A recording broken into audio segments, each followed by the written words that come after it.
L'un des premiers dilemmes que l'on rencontre lorsqu'on se lance dans la couture, c'est le choix de la machine. Le plus important consiste à déterminer quelles fonctions vous seront nécessaires. Il n'est pas utile de partir sur un modèle trop sophistiqué si vous n'êtes pas certaine que la couture vous plaira.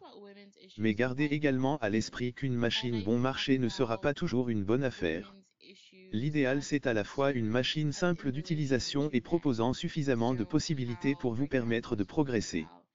Pour bien choisir sa machine à coudre, il est important de prendre en compte ses désirs créatifs et le temps que l'on souhaite y consacrer, occasionnel ou régulier, reprise, habillement, décoration, patchwork, broderie ou encore le type de tissu que l'on souhaite travailler.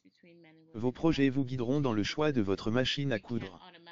Quel que soit le budget que l'on souhaite investir ou l'usage que l'on attend de sa machine à coudre, elle doit proposer les points de couture de base, points droits, points zigzag et boutonnières, de préférence automatique en un temps, à défaut en 4 temps.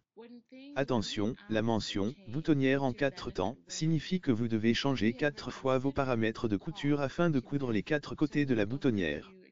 Sur une chemise, cela peut être fastidieux. Le point pour couture stretch ou élastique s'avère utile pour travailler les tissus extensibles comme le jersey par exemple. Enfin, le point de surjet, aussi appelé point overlock, permet de réaliser des ourlets de bonne facture, même si un point zigzag serré près du bord peut aussi faire l'affaire.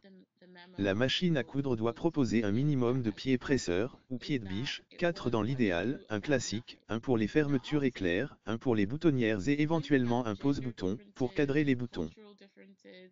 And passing this out as a memo in your workplace should be obvious to anyone that that's a bad idea. So I certainly don't defend him in terms of getting fired. If I was a company, I'd probably fire him too, because it just doesn't look good. It doesn't look good. It doesn't feel good, whether it's true or not. The question would be more about, is it appropriate in that format in the workplace? In a private conversation, even a conversation with colleagues who wanted to have that conversation, but to send that out to the company doesn't really look appropriate. So I'm definitely not